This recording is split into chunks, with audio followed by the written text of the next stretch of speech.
कहानी की शुरुआत में हम एक बड़ा सा सफेद कमरा देखते हैं जिसमें एक जापानी आदमी लेटा हुआ था। तभी अचानक जब उसकी आंख खुलती है तो वो अपने आप को इस कमरे में पाकर हैरान हो जाता है। फिर इधर उधर देखने के बाद वो एक दीवार के पास जाता है और देखता है कि उस दीवार से कुछ बाहर निकला हुआ है। तभी वो आदमी उस चीज को दबाता है और देखता है कि उन दीवारों में से हजारों बेबी एंजल्स बाहर निकलने लगते हैं। लेकिन कुछ ही देर बाद वो सभी वापस अंदर चले जाते हैं और उनके शरीर का मेन पार्ट बाहर ही रह जाता है, जिसको देखकर उसे समझ आता है कि जिसको वो दबा रहा था वो आखिर में था क्या। तभी एक आवाज हमें बताती है कि जिंदगी के इस दौर को सीखना कहते हैं। अब उस बटन को दबाने के बाद वो आदमी अपनी उंगली को सूंघने लगता है, जिसके बाद वो जोर जोर से चिल्लाता है कि शायद कोई आसपास हो तो वो उसकी मदद कर दे। लेकिन जब उसे कोई जवाब नहीं मिलता तो वो एक एक करके सभी बटन्स को दबाने लगता है। वो देखता है कि हर बटन से नई नई चीजें कमरे में गिरने लगती हैं। कभी वहां पर टूथब्रश आ जाता है तो कभी एक बड़ा सा गुलदस्ता। वो पाता है कि हर एक बटन को दबाने से कोई पर्टिकुलर चीज ही बाहर आती है। लेकिन इसको कंफर्म करने के लिए वो एक ही बटन को बार बार दबाकर वहां पर चॉपस्टिक्स का ढेर लगा देता है। लेकिन फिर अगले बटन को दबाने से एक शॉपिंग कार्ट आकर उसके पैर पर लग जाता है, जिससे उसे बहुत ज्यादा दर्द होता है। फिर जब उसने अगले बटन को दबाया तो वो एक पिछवाड़े में बदल गया, जिसने उसके मुंह पर पात दिया। इसके बाद वो आदमी अलग अलग बटनों को दबा दबाकर वहां पर ढेर सारी चीजें इकट्ठा कर लेता है। फिर जब वो एक बॉल के साथ खेल रहा था तो वो जाकर एक बटन पर लगती है और वहां पर एक सुशी की प्लेट आ जाती है। अब उसे देखकर वो बहुत खुश होता है, लेकिन फिर वो सोचता है कि अगर सुशी के साथ सोया सॉस भी मिल जाती तो मजा ही आ जाता। लेकिन जब वो उस बटन को फिर से दबाता है तो वहां सिर्फ सुशी ही निकलती है, जिसके बाद अब कोई और रास्ता ना होने की वजह से उसे वो ही खानी पड़ती है। फिर खाना खत्म होने के बाद वो और मंगवाने के लिए जैसे ही उस बटन को दबाता है तो इस बार वहां से सोया सॉस की बोतल बाहर आती है, जिसे देखकर वो बहुत गुस्सा होता है और उसे फेंक देता है। फिर अगला बटन दबाने पर उसे एक 3D चश्मा मिलता है, जिसे पहनने पर उसे वहां पर एक बेबी एंजल अपने मेन पार्ट पर इशारा करते हुए दिखाई देता है। अब ये देखकर वो बहुत खुश था, क्योंकि उसे लग रहा था कि अब वो यहाँ से बाहर निकल पाएगा। लेकिन तभी उस बटन को दबाने पर वहां पर एक काउंटडाउन शुरू हो जाता है,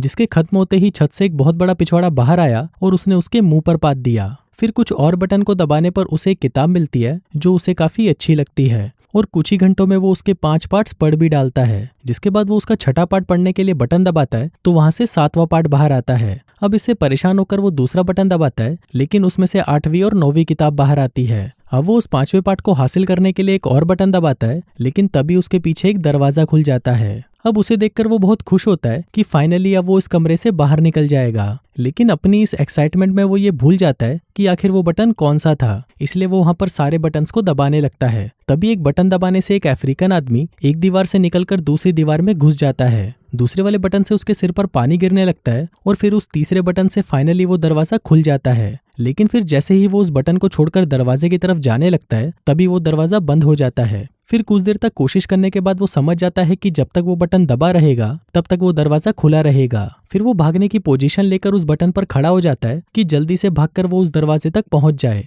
लेकिन इस बार भी उसका ये प्लान फेल हो जाता है। इसके बाद वो कई अलग अलग तरीके इस्तेमाल करके उस दरवाजे को खोलने की कोशिश करता है, लेकिन उसका कोई तरीका काम नहीं करता। इसके बाद वो आदमी अपना दिमाग लगाता है और एक गुलदस्ते को उठाकर उस बटन पर रख देता है, लेकिन वो गुलदस्ता इतना भारी नहीं होता कि उस बटन को दबाए रख सके। इसके सॉल्यूशन के लिए वो पानी वाले बटन को दबाकर उसमें पानी भरने की कोशिश करता है, लेकिन पानी उसके शरीर के अलावा और कहीं नहीं गिरता। लेकिन फिर वो दिमाग लगाकर उस गुलदस्ते को सुशी से भर देता है, जिसके बाद वो बड़ी मुश्किल से उसे उस बटन के पास ले जाने लगता है। लेकिन तभी गलती से वो गुलदस्ता किसी दूसरे बटन पर रख देता है, जिससे वहां पर वो अफ्रीकन भागता हुआ आता है और उस गुलदस्ते को तोड़ देता है। अब ये देखकर वो आदमी गुस्से से पागल हो जाता है, जिसके बाद वो और कई तरीकों से उस दरवाजे को खोलने की कोशिश करता है, लेकिन हर बार वो नाकामयाब ही रहता है। तभी गलती से एक बटन को दबाने पर वहां पर एक रस्सी आकर गिरती है, जिसको देखकर वो दिमाग लगाता है कि इस रस्सी से झूलकर वो तेजी से वहां तक पहुंच सकता है। और ट्राई करने पर वो उसके पास पहुंच भी जाता है। लेकिन जब वो उस दीवार के पीछे वाले दरवाजे को खोलने की कोशिश करता है तो वो देखता है कि उसे खोलने के लिए उसे चाबी की जरूरत है।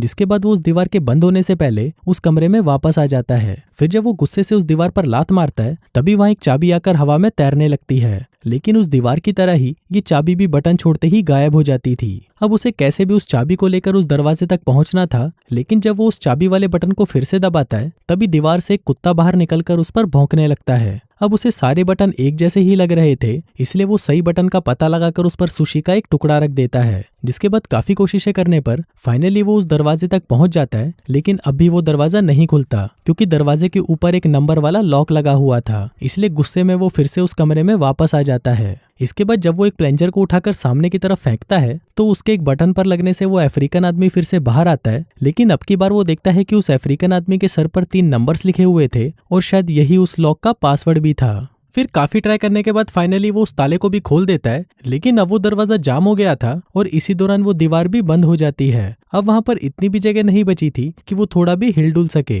जिसके बाद वो वहीं पर बैठकर रोने लगता है और उसे याद आता है कि इससे अच्छा तो मैं उस कमरे में था, कम से कम मैं खा पी कर अपना टाइम पास तो कर सकता था। तभी अचानक अपनी बाईं ओर से उसे हवा का झोंका महसूस होता है, जिसके बाद वो उस नकली दीवार को खोलकर बाहर की तरफ भागता है, लेकिन वो पूरी जगह बिल्कुल एक जैसी थी क्योंकि ऐसा लग रहा था कि वो एक ही जगह पर भाग रहा है। फिर भागते भागते वो एक दूसरे कमरे में पहुंच जाता है जहां पर रोशनी थोड़ी कम होती है और उसके अंदर आते ही वो दरवाजा बंद हो जाता है। तभी एक आवाज हमें बताती है कि जिंदगी के इस पड़ाव को प्रैक्टिस कहते हैं। इसके बाद हमें दिखाया जाता है कि मेक्सिको के एक शहर में एक बच्चे एंटोनियो का परिवार काफी परेशान था। उसके पिता एक रेसलर थे और आज उनका एक मैच था, जिसकी वजह से वो काफी अजीब बिहेव कर रहे थे। उनकी वाइफ को लग रहा था कि शायद उनका अपोनेंट उनसे काफी स्ट्रांग है, इसलिए शायद वो डरे हुए हैं। लेकिन तभी एंटोनियो के दादा उन्हें कहते हैं कि तुम लोग देख लेना कि ये मैच मेरा बेटा ही जीतेगा। इसके बाद एंटोनियो का बाप जल्दी से स्टेडियम पहुंचकर तैयार हो जाता है और मैच से पहले भगवान को याद करता है। वहीं स्कूल में बच्चे एंटोनियो का मजाक उड़ा रहे थे क्योंकि उसे सच में लग रहा था कि उसके पापा जीत जाएंगे। फिर मैच का वक्त होते ही एंटोनियो और उसके दादा भी स्टेडियम पहुंच जाते हैं और जल्दी से वहां पर बैठकर मैच के शुरू होने का इंतजार करने लगते हैं।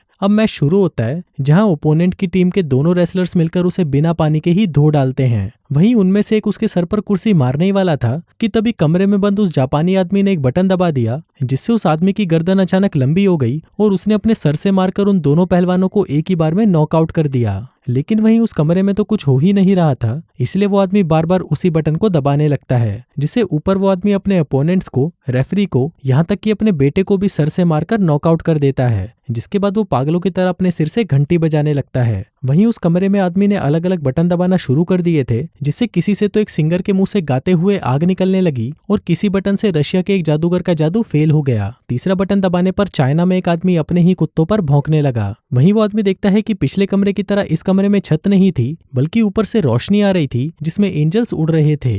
अब की बार उस आदमी ने उन बटन्स को दबाने की जगह उन पर चढ़कर ऊपर जाना शुरू कर दिया। वो उसमें कामयाब तो हो जाता है, लेकिन हर बार उन बटन्स के दबने से दुनिया के हर कोने में अलग अलग चीजें होने लगती हैं। तो उन बटन्स के दबने से कहीं पर टोस्ट बनने लगे तो कहीं इंसान चांद तक पहुंच गए। अब जब तक वो ऊपर पहुंचता तब तक उसकी दाढ़ी और बाल बढ़ने लग जाते हैं। अब उसे दीवार पकड़ने की जरूरत नहीं थी क्योंकि वो उन एंजल्स की तरह ही हवा में उड़ता जा रहा था। फिर एक आवाज हमें बताती है कि अब वो एक भगवान बन चुका है और अब पूरी दुनिया उसके हिसाब से चलेगी। फिर आखिर तक आते आते उसके चारों ओर सफेद पंख उड़ने लगे जो उसे आखिरी कमरे तक ले गए। उस कमरे की दीवार पर पूरी पृथ्वी का नक्शा बना था और वहां पर एक बहुत ही बड़ा बटन मौजूद था। फिर वो उसे दबाने के लिए जैसे ही आगे बढ़ता है तभी वहां पर सब कुछ काला हो जाता है। और दोस्तों, इसी सस्पेंस के साथ ही ये कहानी यहीं खत्म हो जाती है।